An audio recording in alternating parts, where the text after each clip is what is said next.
You are listening to Theoretical Insights of D&D. Lord, give me a fireball! Screw how hot your skin is, my bars are hotter. Let me tell you what this is. Let me tell you, you listeners, if you don't know what the zombie has packing in his decaying flesh. You shut up, cancer bones. You gonna be a zombie if that cancer doesn't get cured. Hey guys, I'm Rob. And I'm Eric. Welcome back to another episode of Theoretical Insights of D&D. And today we are covering our top 12?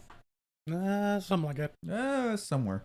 Our top 12 creatures for CR8.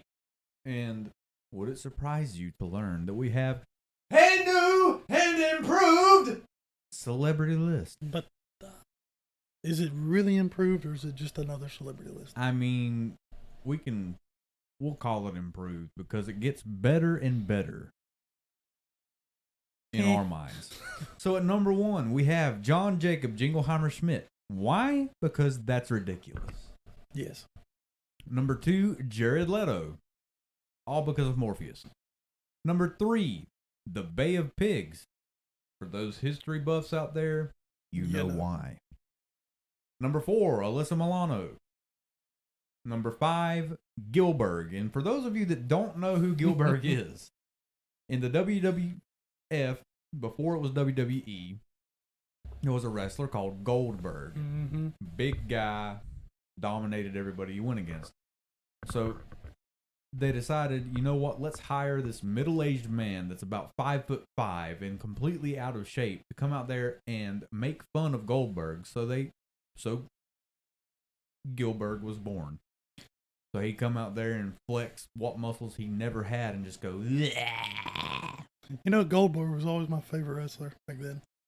But what's funny is you go and watch the match between him and William Regal and he can't wrestle. And it's no fault of his own because they never gave him the opportunity to learn. But, you know. He was there for the memes. Either way. Number 6, Kevin Nash, another wrestler making on his way onto the list. He would have made it higher, but he blew out both quads just getting here. Number 7, Jason Statham. He probably would have been higher, but he plays the same person in every movie. Well, it's not so much that. He's kind of fallen into the same category as Dwayne Johnson of just doing the same kind of ridiculous action movie where absolutely none of it's possible. No, in every movie he plays, he's a British spy that can whoop everybody. Well, The Meg, he's actually a scientist in that. But I'm sure he could do some martial arts and beat everybody. Specifically, the second movie, he was kicking the crap out of that dude. That's where the spy comes in. Yeah. Number 8, the Spanish Inquisition. Because you'd never expect it. No, I bet you didn't expect that. I didn't expect that. Number 9, one of the greatest bands to ever come out of the state of Texas, ZZ Top. And I've got a beard growing and just we're for talking them. LaGrange, Tush, sharp-dressed man, cheap sunglasses. They're absolutely fantastic. And number 10, another celebrity that we lost earlier this week, who brought us laughter. Yeah, an old friend who brought us laughter for years on the set of Friends, along with the few movies that he was in. Some of my favorite movies above Friends were The Whole 9 Yards. The Whole 9 Yards, The Whole 10 Yards with Bruce Willis, Almost Heroes with Chris Farley. Yes. And possibly one of the greatest movies ever made about a teacher, The Ron Clark Story. We are talking about the late and great and dearly missed Matthew Perry. Mm-hmm. I hope you rest in peace, sir. You will be missed for sure. But in the meantime,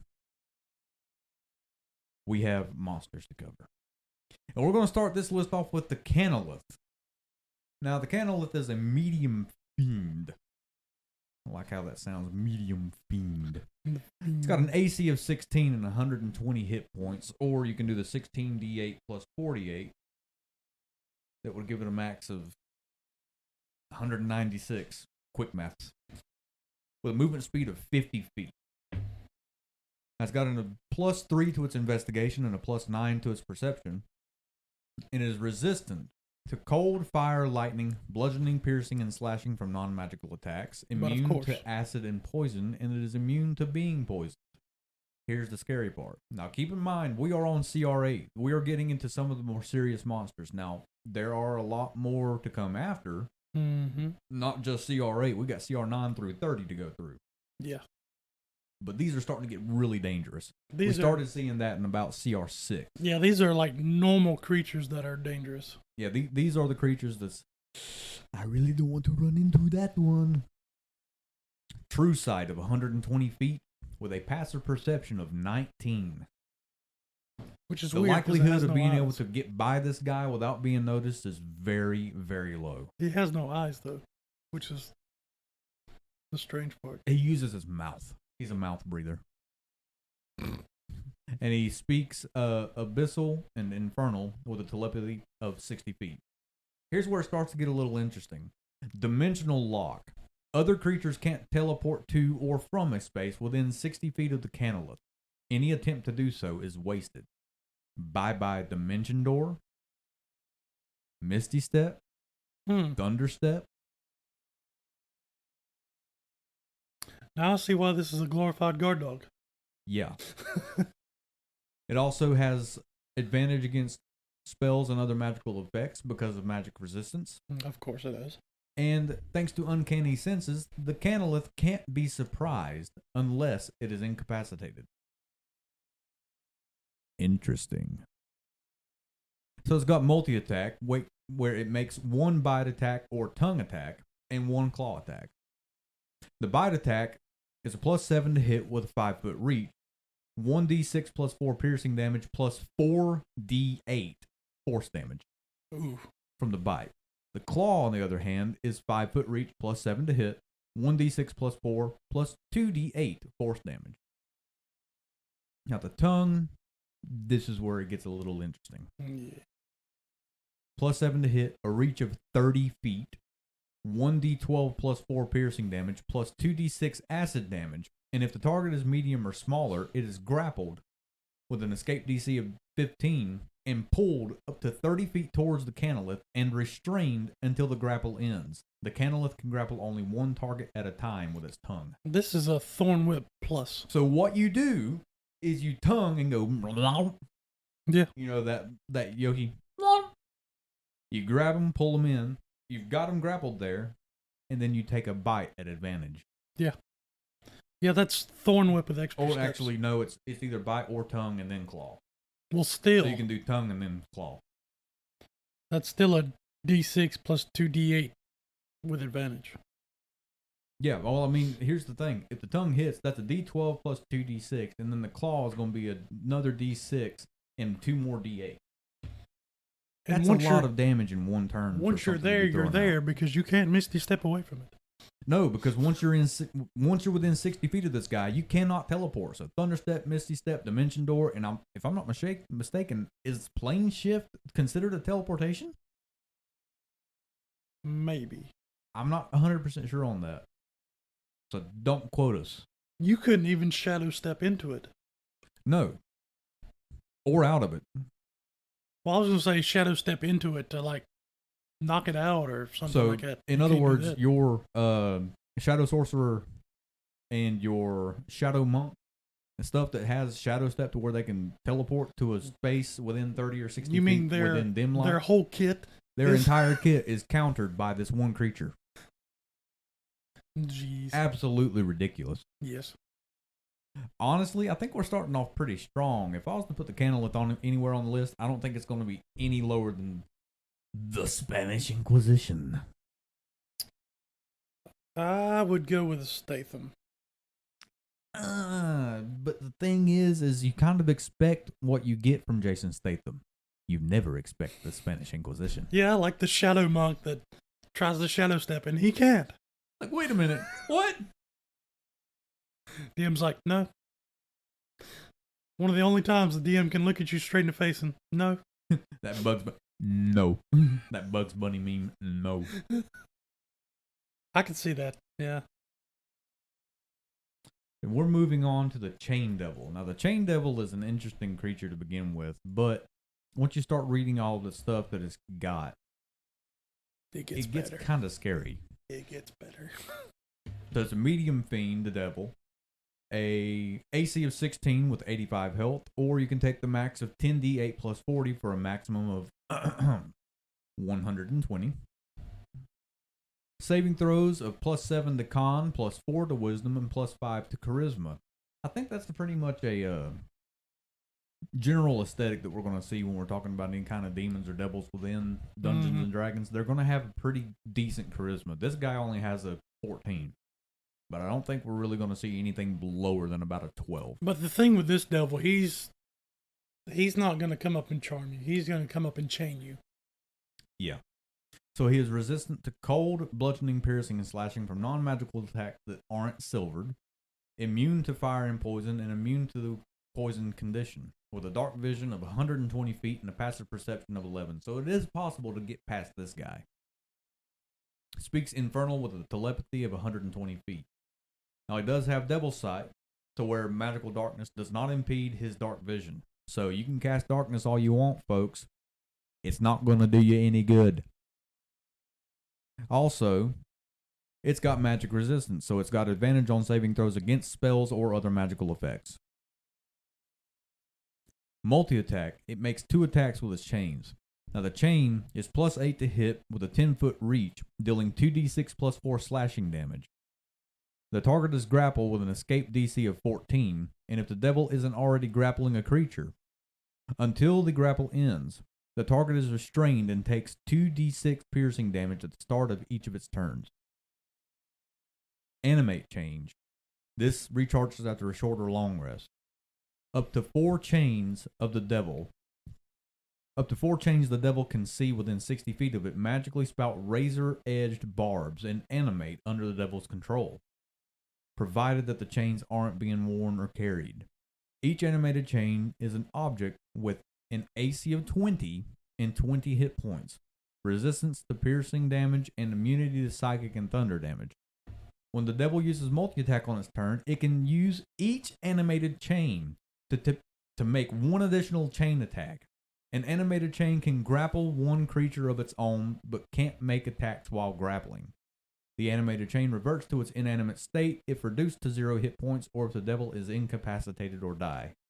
So, it goes from 2 to 6. Yeah. A possibility of 6 attacks in 1 round from this devil after he uses animate chains, if there is enough chains within, sight of him. Yeah. That's ridiculous. As a reaction, he also has Unnerving Mask. So when a creature the devil can see starts its turn within 30 feet of the devil can create an illusion that looks like one of the creature's departed loved ones or bitter enemies. If the creature can see the devil, it must succeed on a DC 14 wisdom saving throw or be frightened until the end of its turn. Yeah. I would like to see that at a higher DC, to be completely honest. Yeah, 14's kind of low for this level range. Yeah, it's just something about it. Yeah, realistically, if that was at least a DC 16, I think it would be a little more useful. Yeah, 16 would be. I mean, the 14 isn't bad, don't get me wrong, but the 16 would be even better. That's a wisdom save? Yeah. Maybe. We'll say 15. Yeah. A 15 would go over really, really well for this. Yeah. You know what this thing reminds me of? What's up? Like, what was it, the ancient Babylonian dervishes? Yeah. The ones that would, like in the movies, they sit there and spin and spin and spin. I know exactly what you're talking about. This kind of reminds me of those. Yeah, in a way. I could see that entirely. So the question is, where does he rank on the list? ZZ Top. Really? You're going to... Ooh. There's a lot of other stuff on the list. We have plenty of time to worry about putting more at ZZ Top, but this is... Yeah, you're probably right. That animate chains for the possibility of 6 attacks in one act and in one 4 turn. grapples. Yeah. 4 grapples. Yeah, that's yeah. I'll say that's a ZZ Top. Instead of pulling you in and holding you with their beard, it pulls you in and holds you with chains. Yeah, I can see that. I will agree that this guy belongs up at number 9 with ZZ Top. Yeah, it's good.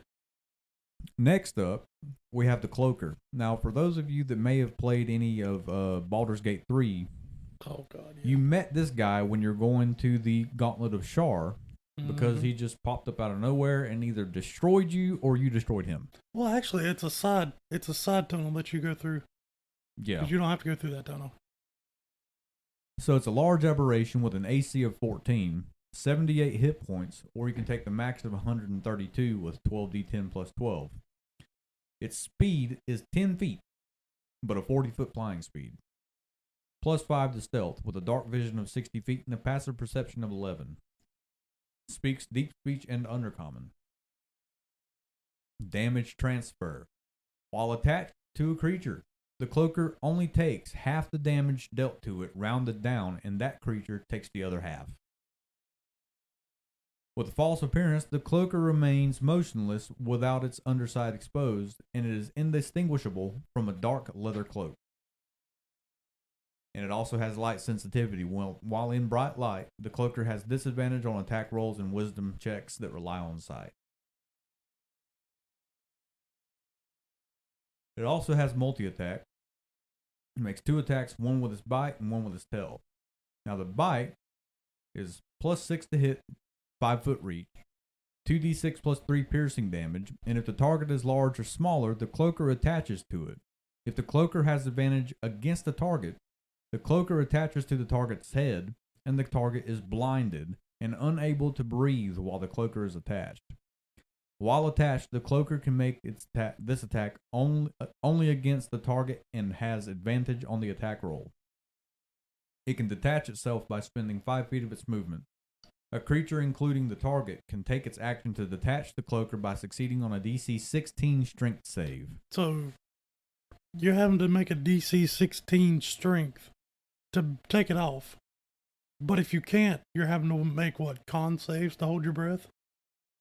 Probably, because you can only hold your breath depending on what your Constitution modifier is. Yeah. It's a number of minutes equal to that. The tail is a plus 6 to hit with a 10-foot reach, and the target takes 1d8 plus 3 slashing damage. So it's really not that much damage. No. I mean, it's just a tail. Well, even still, when you start looking into the other creatures that are available with tail attack, that's really weak. Yeah, and you got to remember, this thing is basically the size of a cloak. Yeah. Now, it also has an ability called Moan. Each creature within 60 feet of the Cloaker that can hear its moan and that isn't an aberration must succeed on a DC 13 Wisdom saving throw or become frightened until the end of the Cloaker's next turn. If a creature's saving throw is successful, the creature is immune to the Cloaker's moan for the next 24 hours. And Phantasms. The Cloaker magically creates 3 illusory copies of itself if it isn't in the bright light. The duplicates move with it and mimic its actions, shifting positions so as to make it impossible to track which Cloaker is the real one. If the Cloaker is ever in an area of bright light, the duplicates disappear. Whenever any creature targets the Cloaker with an attack or a harmful spell while a duplicate remains, that creature rolls randomly to determine whether it targets the Cloaker or one of the duplicates. A creature is unaffected by this magical effect if it can't see or if it relies on senses other than sight. A duplicate has the Cloaker's AC and uses its saving throws. If an attack hits a duplicate, or if a duplicate fails a saving throw against the effect that deals damage, the duplicate disappears. So it's pretty much got the innate ability of mirror image. Yeah. But sunlight would just make this go away. And it hangs out in the Underdark. Yeah. Overall, I don't think it's overly cool, but it's a good monster to have on the list. On paper, no, it's not that cool. But when you put it in a situation, it becomes maybe 1 or 2 steps higher. You'd have to be kind of careful as to where you put it. But if used and implemented correctly, this could be very strong. Okay, you're in the Underdark. You find an old, abandoned fortress in the Underdark. You walk in, I'm not like a huge fortress where there's like castle doors and all, castle gates and stuff. Just like a regular, like a big double door. You walk in, you see a coat rack off to the side, and some old dusty cloaks on it. Yeah. Those are cloakers. And you walk just straight by them. And there's multiple. Yeah. You walk straight by them, not even thinking of second thought. And then boom. There's 2 or 3 popped off the wall, and now they're latched on to the fighter, the wizard, and the rogue. Yeah. I mean, that's not too bad. I think realistically, I don't think I could put it any higher than about 6, Kevin Nash. No, it wouldn't be no higher than a 6. But in game, it would be a Spanish Inquisition. Yeah, in game it would be a Spanish Inquisition, but the cool factor, no higher than a 6. Yeah, definitely. Next up, we have the corpse flower. Mm-hmm. Another living plant. This So, one is a little bit better, though. AC of 12 with 127 health, or you can take the maximum of 15d10 plus 45 for 195 health. That's a lot of health. 20-foot movement speed and a climbing feat of 20 feet. It is immune to blinded, deafened, and poisoned, with a blind side of 120 feet, and it's blind beyond that point, with a passive perception of 12. So you can kind of get by this guy pretty good. Yeah. Except for the blind side. It's just a plant. Corpses. When first encountered, a corpse flower contains the corpses of 1d6 plus 3 humanoids. A corpse flower can hold the remains of up to 9 humanoids. These remains have total cover against the attacks and other effects outside the corpse flower. If the corpse flower dies, the corpses within can be pulled free. That is the literal definition of meat shield. Yeah. It also has spider climb, so it doesn't have to worry about difficult surfaces, including upside down on ceilings. Imagine this thing with nine corpses on the ceiling. Ooh. It also has a stench of death. Each creature that starts its turn within 10 feet of the corpse flower or one of its zombies must make a DC 14 Constitution saving throw, unless the creature is a construct or an undead. On a failed save, the creature is poisoned until the start of its next turn. On a successful save, the creature is immune to the stench of death of all corpse flowers for 24 hours. And yes, you heard that right. One of its zombies. Zombie. The corpse flower makes 3 tentacle attacks. Plus 5 to hit, plus 10, it's a 10-foot reach. 2d6 plus 2 bludgeoning damage, plus 3d6 poison damage. Harvest the dead. The corpse flower swallows one unsecured humanoid corpse within 10 feet of it, along with any equipment the corpse is wearing or carrying. Here's its bonus actions. Digest. The corpse flower digests one corpse in its body and instantly regains 2d10 hit points. Nothing of the digested corpse remains. Any equipment on the corpse is expelled from the corpse flower in its space. Reanimate. The corpse flower animates one corpse in its body, turning it into a zombie. The zombie appears in an unoccupied space within 5 feet of the corpse flower and acts immediately after the initiative order. The zombie acts as an ally of the corpse flower but isn't under its control, and the flower stench clings to it. So here's the thing. You want to set up a pretty good mini boss as a corpse flower? Put him in the middle of a morgue. Yeah. Like in cemeteries, you know how they've got like a lot have like a giant tree in the middle? Yeah. This is a corpse flower. Wow. Or you could rearrange it to a corpse tree using the same stats as a corpse flower. That would be something. And it'd be a really hard fight, too, if you think about it, because it can hold up to 9, so it's going to have a minimum of, 4? It's going to have a minimum of 4 bodies within it, to where that's a possibility of 8d10 healing, or 4 zombies that it can regurgitate, with, say, 12 bodies lying around. Mm-hmm. That could turn into a real mini-boss. Oh, yeah. And because of that, it is a ZZ top. Yes. By far. It's not a Matthew Perry. It's not a 10. No, it's cool, but it ain't that cool. But it is definitely a ZZ Top. Yes, definitely. Next up, we have the Finseer Devourer. And this is a huge celestial, but it is typically chaotic neutral. And it is a freaky looking thing, I can tell you that much. It looks like a really tall, skinny, like really skinny giant. Yeah. AC of 17 with 138 health, or you can take the maximum for 12d12 plus 60 for 204. Speed of 40 feet. Plus 8 to perception and plus 8 to survival with a dark vision of 60 feet and a passive perception of 18. It's not going to be easy to get past this thing. No. Speaks common and giant. Death Curse. When the Fencer starts its turn with 0 hit points and doesn't regenerate. You hear that? It doesn't regenerate if it doesn't. It releases a curse on those around it. Each creature within 30 feet of the Fencer when it dies must succeed on a DC 13 Charisma saving throw or be cursed for the next 24 hours. While cursed in this way, an affected creature gains no benefit from finishing a short or long rest.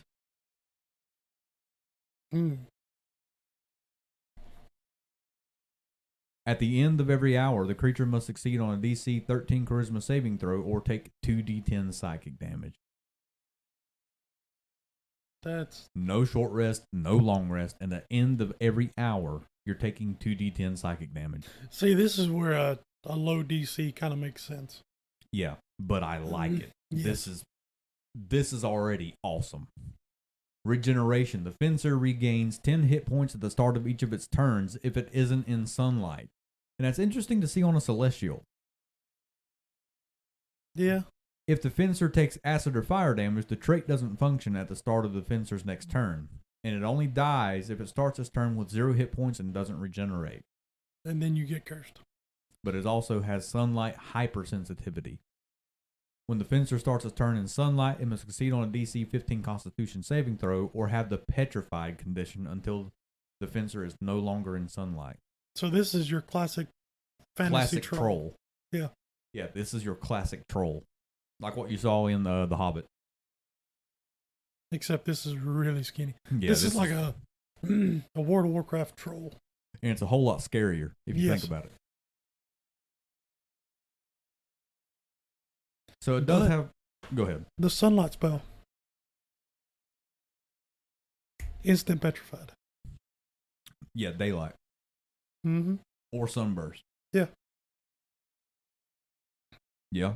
Just hope you're, clerics and wizards and sorcerers. Well, here's the thing. Daylight is a 5th level or 6th level spell? That's one to look up. While you look that up. It is interesting to see, though, because it brings this down a bit as far as its power. And I don't mean it makes it weaker. It just makes it more... it makes it a little easier to deal with. 3rd level. Daylight is a 3rd level spell. 3rd level evocation. Oof. Alright. The Fencer makes 2 attacks using Rend, Boulder, or a combination of them. Rend is plus 8 to hit with a 10-foot reach, dealing 3d10 plus 5 slashing damage. Boulder, range plus 8 to hit, range of 60 to 240 feet, 2d12 plus 5. If the target is large or smaller, it must succeed on a DC 16 strength saving throw or have the prone condition. After the Fencer throws the boulder, roll a d6. On a roll of 4 or lower, the Fencer has no more boulders to throw. Okay, this thing is cool. But this thing is absolute Matthew Perry. The only thing about Daylight and Sunburst, Daylight being a 3rd level. But who realistically carries around that spell all the time? If you were going into a game like Curse of Strahd or Dungeon of the Mad Mage or anything where you're going to be in dark places or going into the Underdark, then Daylight would probably be a common pickup for any kind of cleric or possible maybe a druid. And then Sunburst is 8th level. Sunburst is rough. Like, gosh. Okay. So our game Friday night. 2 nights Oh, ago, yeah, that was crazy. Maeve decided to cast Sunburst from a spell scroll and completely wiped out half of the people that we were going against. Hobgoblins, trolls, decimated half of the fire giant's health. And all of us were over there like, dang. Gee. Actually, I was in a cloud of ash. I couldn't see nothing. Oh, yeah, you're right. Okay, Phil was over there like, yeah. Go, babe. This thing is an absolute 10. It is Yeah. the coolest so far. Yeah. I would love to fight one of these because it's got your giant throw a boulder at you, but then it's a troll with its regeneration. Yeah. And the curse for whenever you finally do kill it. Yeah. To where if you fail that saving throw, you're taking 2d10 every hour. And you can't get a short or a long rest. That's no just spell that. slots restored, no health restored, no bardic inspiration restored, nothing. That's just that extra FU. Yeah. Yeah, it really is. Next up, we have a creature that we covered. We didn't cover it at all. We mentioned it last yeah. week. Now, last week in the Mind Flayers and Michael Caine, we mentioned the blue Slaad. Yeah. Now, it had an ability that would turn a humanoid into a Slaad Mm-hmm. if it was a failed saving throw and enough time went by. Yeah. If that creature had the ability to cast spells, it turned into this, the green Slaad. Yep. 16 AC with 127 health, or you can take the maximum of 15d10 plus 45 for 195 health. With a movement speed of 30 feet, plus 3 to Arcana, plus 2 to Perception, and it is resistant to acid, cold, fire, lightning, and thunder. 2. That's... Wait a minute. Acid, cold, fire, lightning, and thunder. That's all of Chromatic Orb. Yeah. Chromatic Orb only deals half damage to this. Unless you have the feat of Elemental Affinity? Is it Elemental Affinity? To where you ignore resistances depending on what kind of damage you deal. Like if you deal fire damage, you ignore the resistance to that. As far as our resident researcher. I think it's Elemental Affinity. Or Elemental Adept.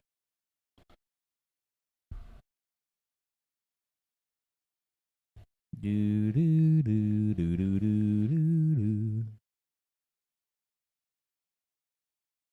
You gain the following damage. You gain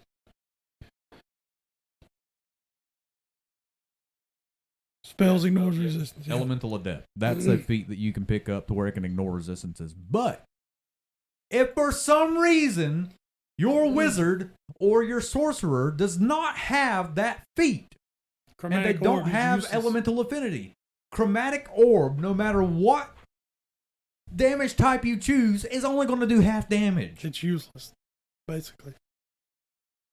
Oh, and I'm going to go ahead and skip over a little bit. Guess what? It's doing half damage, and it's got magic resistance to where it's got advantage on the save. Yep. For anything like a fireball or a lightning bolt. Yep. So it's half of half. This is You deal 30, it takes 15, halves it again to 7. This is the rogue of spellcasters. I mean, yeah, it kind of is. Take half of half damage. Has a blind sight of 30 feet, dark vision of 60, and a passive perception of 12. And it speaks Slaad with a telepathy of 60 feet. Shape Changer. The Slaad can use this action to polymorph into a small or medium humanoid or back into its true form. Its statistics, other than its size, are the same in each form. Any equipment it is wearing or carrying isn't transformed. It reverts to its true form if it dies. Has innate spellcasting. At will, it knows Detect Magic, Detect Thoughts, and Mage Hand. And it can cast these spells twice per day. Fear and Invisibility on itself only. And once per day, Fireball. I just had a great idea. Could you imagine going in through, wherever you're at, and you just hear ribbit?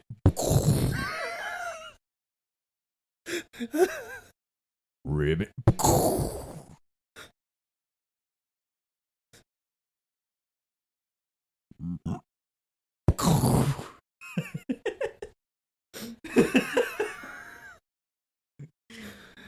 Now that's I've got some indigestion. Now I've got the Budweiser frogs casting fireballs in my head.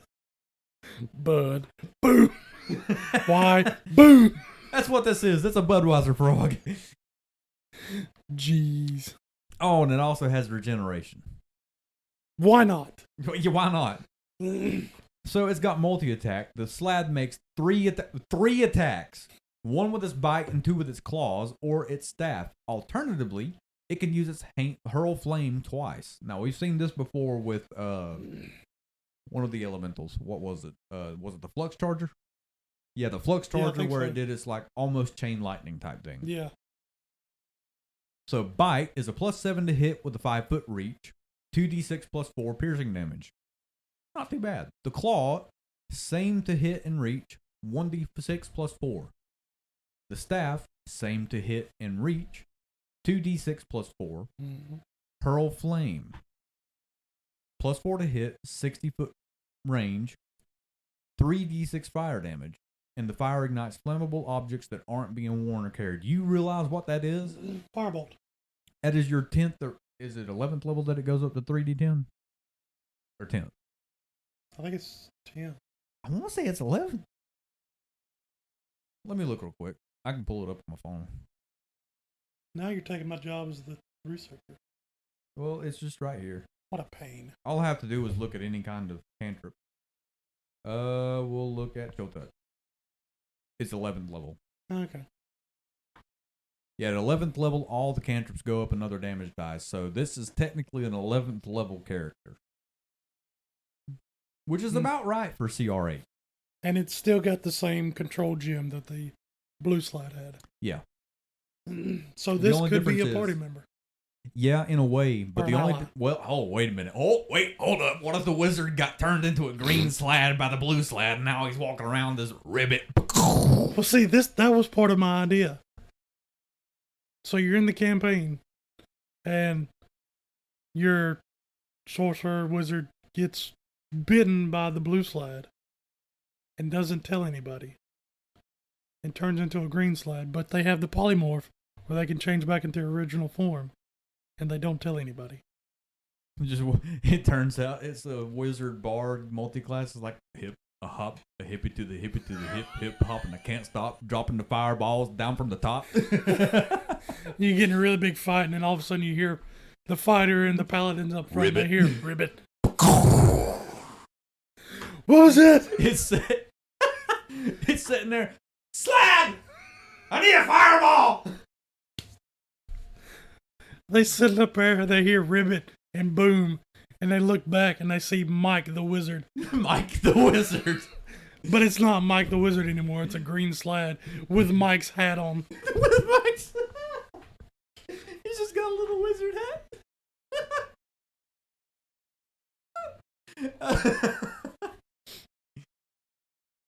I have returned. Ribbit.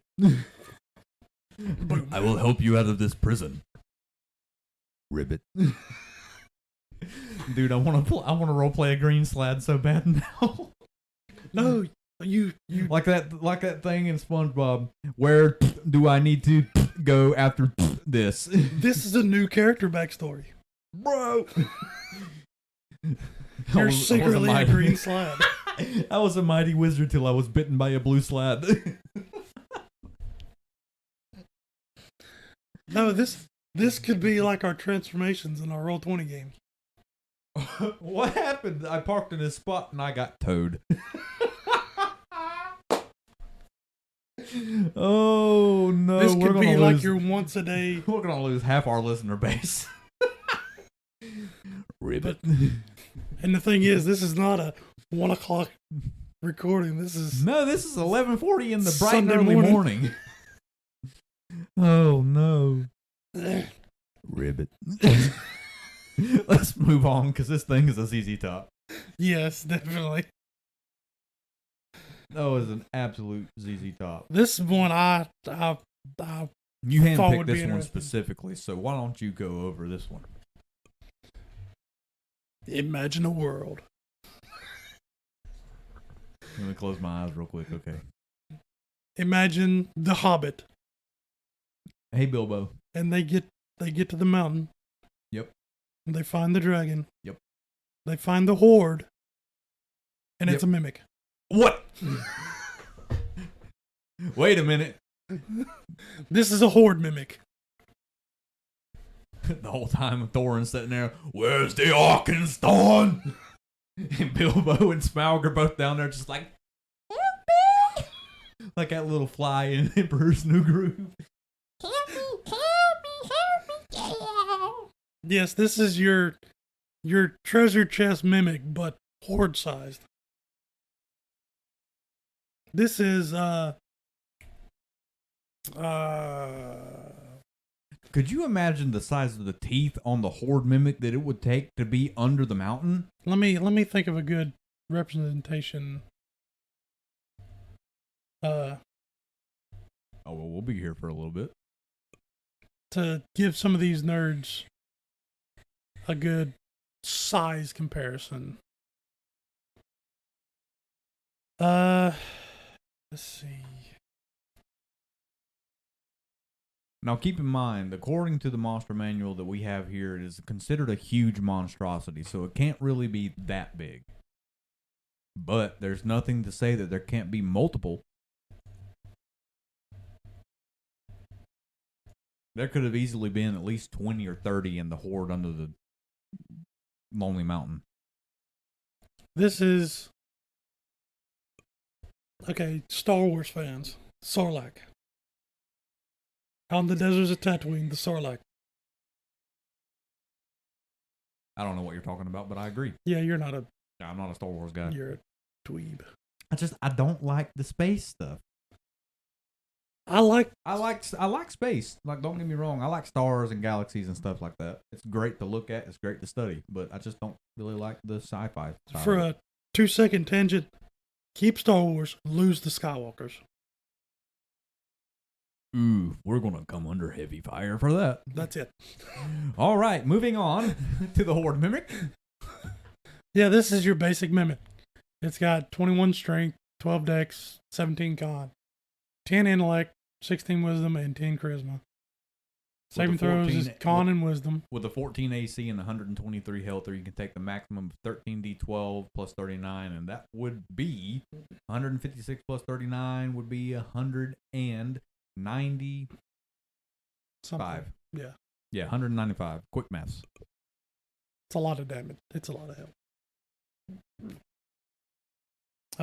Skills, persuasion and stealth. Stealth, I can see. Persuasion, I can speak. So common, draconic, and telepathy. Okay. It's immune to prone. Believe it or not. Well, I got a feeling it's kind of just laying there to begin with. I mean, it is a horde. Fair. It's got false appearance, horde form only. The mimic is motionless at the start of combat and has advantage on initiative rolls. If the creature hasn't observed the mimic move or act, that creature must succeed a DC 18 investigation check. Gosh. That's a pretty high investigation check. Yeah, but it's a mimic. It makes more sense because of it being a horde.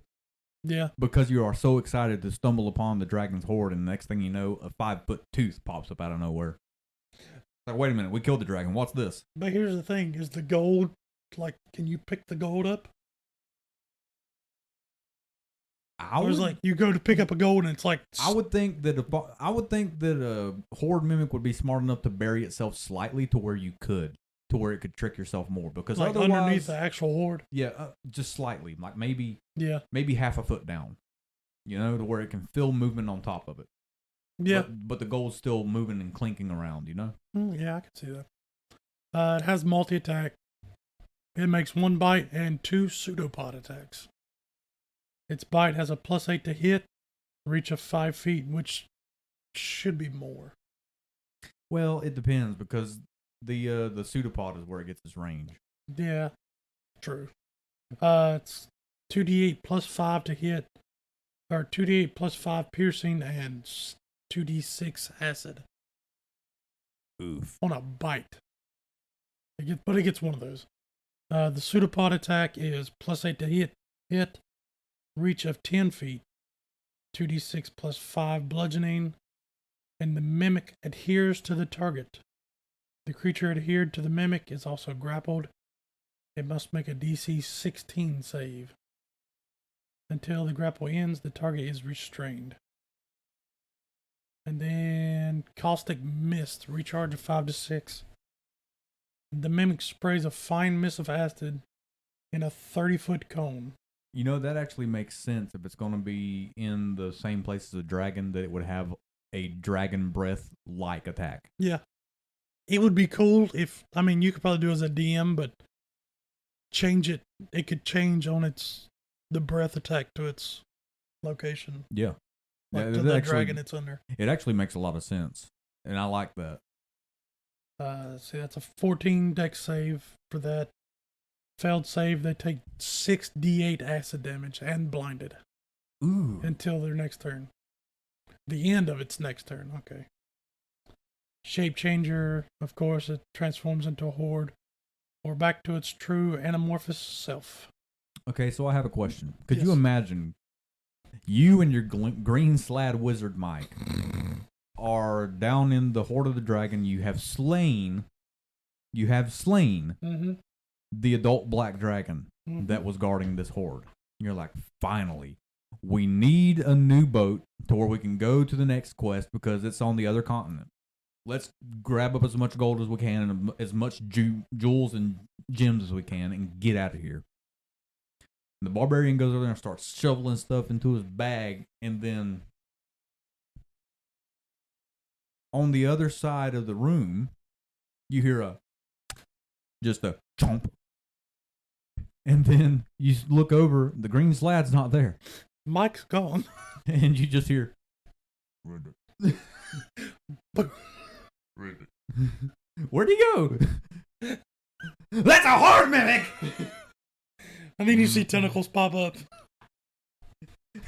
Oh god! He pops out of the mimic like Kermit. Oh!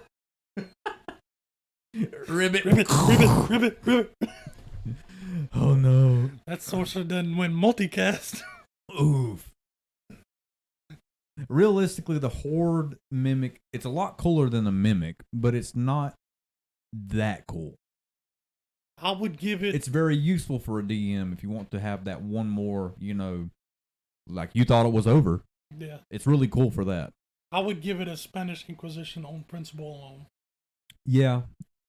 Yeah, I'd give it a number 8. Because you've killed the dragon, you're calming down, and then boom, a horde mimic. Mike the Slaad did not expect the Spanish Inquisition horde mimic. Next on the list, we have a classic, and this is an absolute classic. This is one that I've had in my game a few times. If you've never fought one of these, you haven't played D&D. And if you want to have a really good representation of what it's like to fight a Hydra, watch Disney's Hercules. Yeah. That is one of the best representations of a Hydra I've ever seen in a movie. It felt like that fighting all those Hydras in your games. Yep. 15 AC with 172 health, or you can do the maximum of 15d12 plus 75. Quick math real quick. That'd be 170. Oh boy.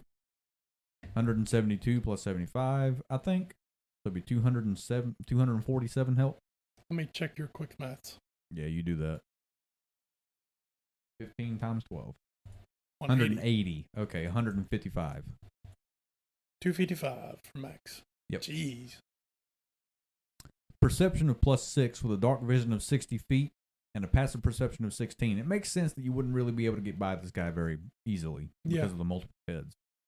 It can hold its breath for an hour, and because of the multiple heads, it has 5 of them. While it has more than one head, the Hydra has advantage on saving throws against being blinded, charmed, deafened, frightened, stunned, or knocked unconscious. Whenever the Hydra takes 25 or more damage in a single turn, one of its heads dies. If all of its heads die, the Hydra dies. At the end of its turn, it grows 2 heads for each of its heads that died since its last turn, unless it's taken fire damage since the last turn. The Hydra regains 10 hit points for each head regrown this way. Mike better be putting in some overtime on this one. Well, here's the thing. As a DM, I can attest, it is not easy to keep up with the Hydra. Yeah. Because of the heads. It is like actual work to run a Hydra in game. Yeah, because it's 1 die, 2 more. 1 dies, 2 more, so you've got 8 there. Here's the problem though. Your barbarian's up there, he starts getting kind of low, and he's like, okay, I'm going to back off for just a second. Reactive heads. For each head the Hydra has, beyond 1, it gets an extra reaction that can be used only for opportunity attack. So you could have up to 5, or if you're not metagaming, up to 20. Yeah. Wakeful, while the Hydra sleeps, at least one of its head is awake. The Hydra makes as many bite attacks as it has heads. 8 to hit, 10-foot reach, 1d10 plus 5. It's really not that much damage until it grows about 15 heads, and that's 15d10 plus. But the thing about it is plus each head, 65. Each head has to make an attack. Sorry, 75. Yeah, each head has to make an attack at a plus 8. Yeah. In CR8, you're probably going to start running into these around level 7, level 8. Yeah. Realistically. So most of your front lines are going to have 18 15d10 plus 75. Yeah. It's going to hurt. It's going to hurt really bad. So you better have your totem barb working overtime with your cleric healing him overtime, and Mike in the back casting Ribbit. every fire spell he has overtime. Yeah. Yeah. The Hydra is an absolute Matthew Perry. Oh, yeah. It is number 10. You can at me if you want to. It's simple. It's not simple to run, but it's there's not a whole lot going on other than the reactive heads and the fact that they grow back. But it is a classic monster that will always hold a special place in the lore of Dungeons and Dragons, especially in Greek and Roman mythology. Yeah. And if you're a fan of Friends, it's a classic like Matthew Perry.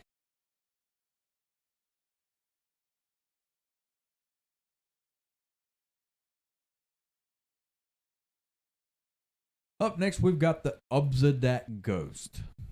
It's a medium undead, 14 natural armor class, plus 1 for each other Obzedat. With 110 health, or you can do the maximum of 20d8 plus 20 for a max of 180. It's a 0 movement speed, but it's a 30-foot flying speed with hover. Plus 7 to intelligence saving throws and plus 8 to wisdom, with a plus 8 to insight and perception. It is resistant to acid, cold, fire, lightning, thunder, bludgeoning, piercing, and slashing from non-magical attacks, and it is immune to necrotic and poison. It is also immune to charmed, exhaustion, grappled, paralyzed, petrified, poison, prone, and restrained. With a dark vision of 60 feet and a passive perception of 18, it is not going to be easy to get past this one. Yeah. And you know how you said it's a 14 AC plus 1 for each other? Yeah, it's because it's a council of 5. Yeah. This is your one of your named opponents. Yeah. The ghost has a trait based on who it is, as shown below. Inezuku, Enfeebling Ray. Inezuku's innate spellcasting trait includes Ray of Enfeeblement, which he can cast at will. Ooh. Faltomni, Undead Fortitude. Karlov, Unnatural Vigor. When Karlov regains hit points, he has advantage on attack rolls he makes his next turn. Belev, Teleportation. His spellcasting trait includes Misty Step. It's at will. Zil Zozas, Lingering Spite. When Zil Zozas is reduced to 0 hit points, his incorporeal form explodes in a burst of necrotic energy. Each creature within 5 feet of him must make a DC 16 Constitution saving throw or take 4d6 necrotic damage on a failed save or half as much on a successful one.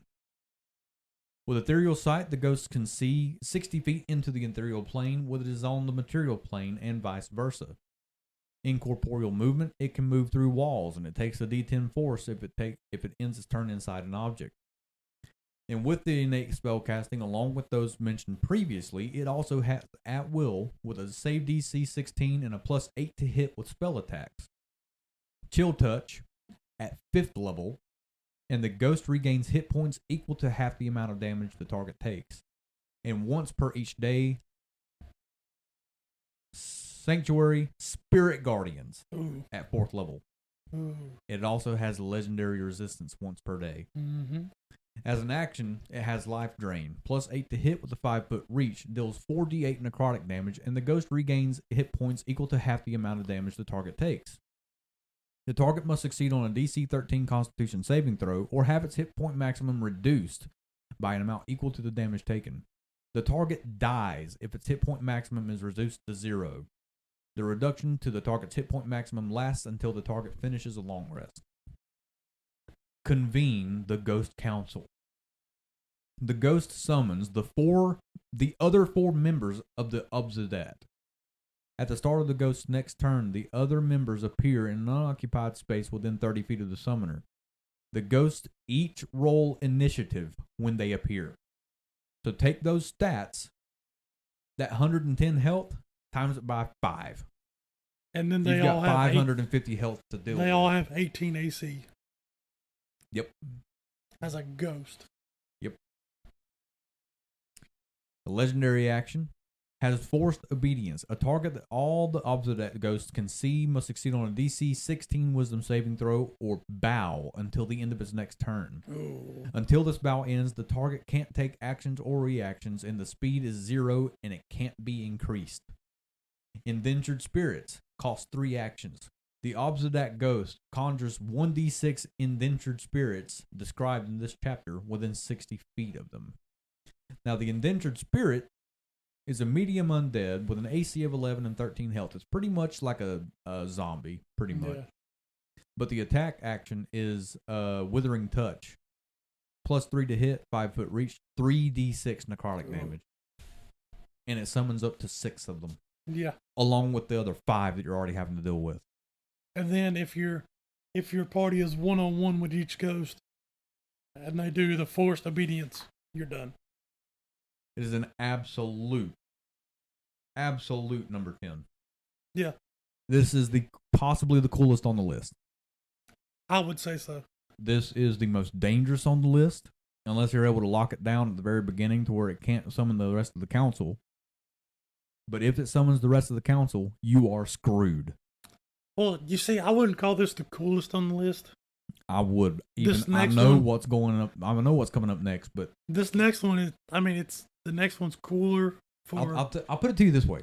It is the coolest as far as abilities and in-game playing. Yes. It is not the coolest because of what the name of this next creature is. Just what this next creature is. Tyrannosaurus zombie. Mike the Slaad just pooped himself. World War Z and Jurassic Park had a baby. Oh no. So this thing is a huge undead, an 11 AC with 136 health, or you can take the max of 13d12 plus 52 for a maximum of 208, I think. Because I think 13 times 12 is 156. Yeah. It's got a 25 strength and a 19 con. It is immune to poison and immune to the poison condition with a dark vision of 60 feet and a passive perception of 6. Luckily, it's dumb. Yeah. Discharge zombie. As a bonus action, the Tyrannosaurus zombie can disgorge a normal zombie, which appears in an unoccupied space within 10 feet of it. The disgorged zombie acts on its own initiative count. After a zombie is disgorged, roll a d6.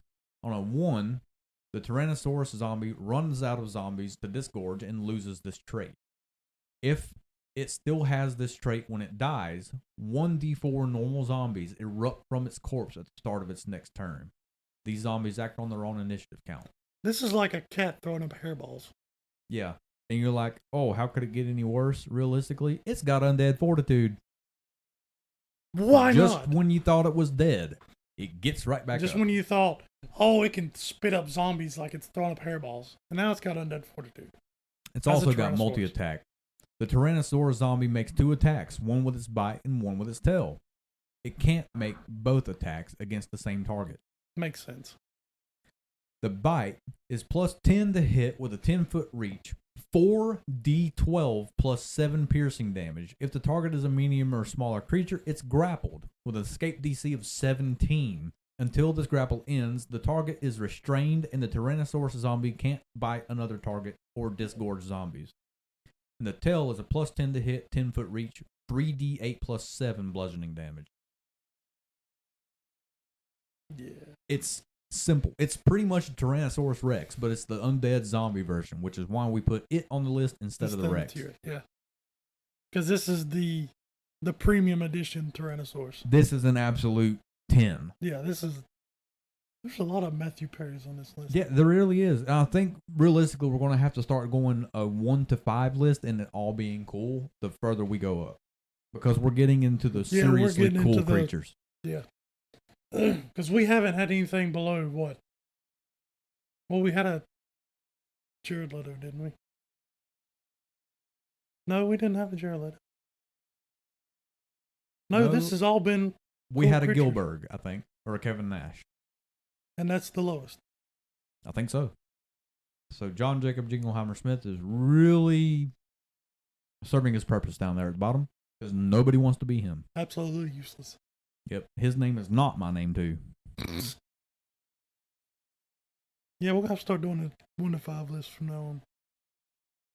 Because And these finally- creatures are getting really cool. Finally, to round this list out, we have the unspeakable horror.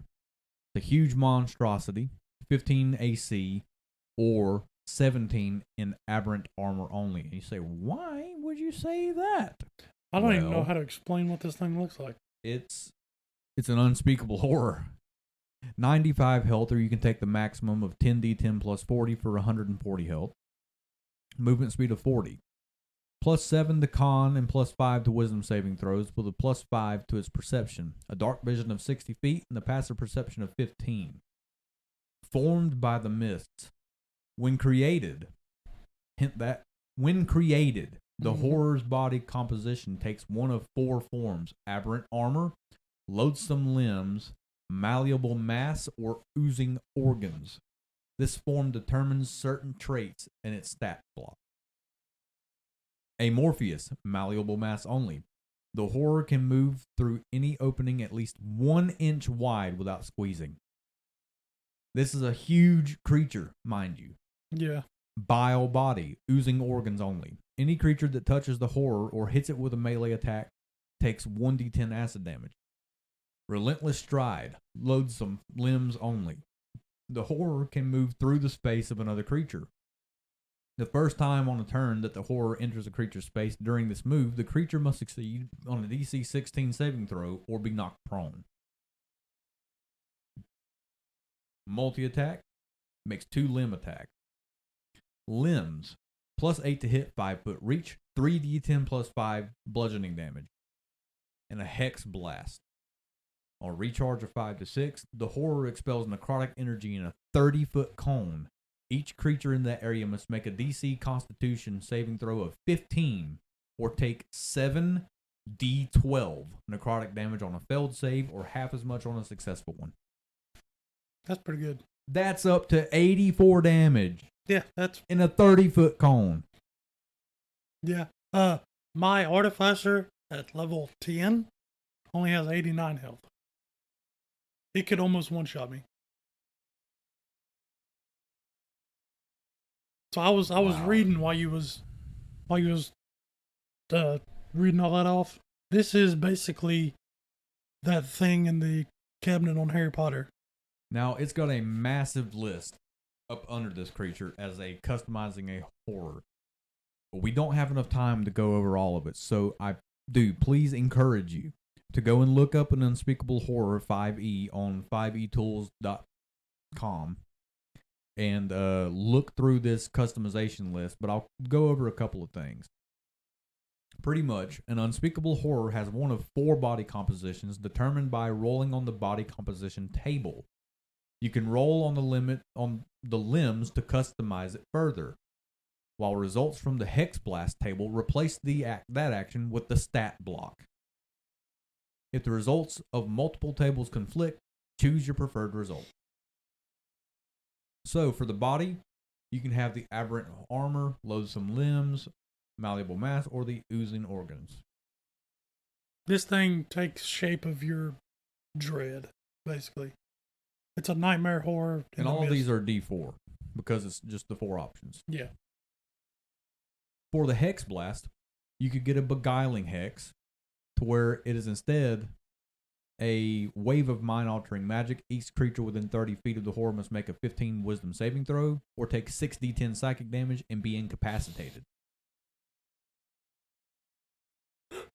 The Bile Hex, recharge of 5 to 6, 60-foot line, 15 dex save, or 78 acid damage. Petrifying Hex, 30-foot cone, 4d6 necrotic damage, and restrained. By being petrified. On a success, the effect ends on the creature. On a fail, the target is petrified until freed from the Greater Restoration spell. Mm-hmm. And Reality Stealing Hex, 30 feet. Anybody within 30, each creature within 30 feet, 15 wisdom save, 5d8 psychic, and is deafened. And if it fails by 5 or more, it's also blinded. Now on the limbs, you get Bone Blade, which would change the limb into a, it will get a critical hit on a roll of 19 or 20, and it rolls the damage dice of a crit 3 times instead of twice. Ooh. Corrosive Pseudopod, the limb attack deals an extra 2d8 acid damage. Grasping Tentacle, it can also grapple. In Poisonous Limb, you must succeed on a DC 15 con save or take 2d6 poison damage and be poisoned. This is one of the most customizable, out-of-the-book monsters I've ever seen. Because it's an amalgamation of your character's nightmares, dread, Exactly. worst dream. And you can either roll to have it random or build it to screw with their minds as best you can. If you're running a horror, build this according to their backstory. If you're running a horror type game mode, or if you want to, or even if you're not, if you're just like, you know what, I want to do something that's going to be like, hey, this is serious. Like they're mid-long rest, and you make them roll a wisdom save while they're asleep. Oof. They fail, they get a nightmare, and they have to fight this. Oof. I would say a dumbed down version of this, if they're solo, but Yeah. this. Yeah. This guy is an absolute 10. Yeah. Custom ability. It's got the damage. And it's just freaky. Oh, it is very freaky. Well, I hope you enjoyed this new CR list and this new celebrity list as well. We are still working on the new world, but it is a lot more work than we were able to do in a bi-weekly setting. Yeah, we had to. So we will be releasing the second episode of the new world soon, along with, we have all of our submissions for the Power Gaming Tournament. So we will be sitting down to record the character review, along with recording the dramatic retelling of that fight. Yeah. Here before, we'll probably do that around the end of the year, so the Power Gaming Tournament episode will probably release sometime early next year. In the meantime, thank you for listening. Keep rolling high, and we'll see you in the next one. Ribbit.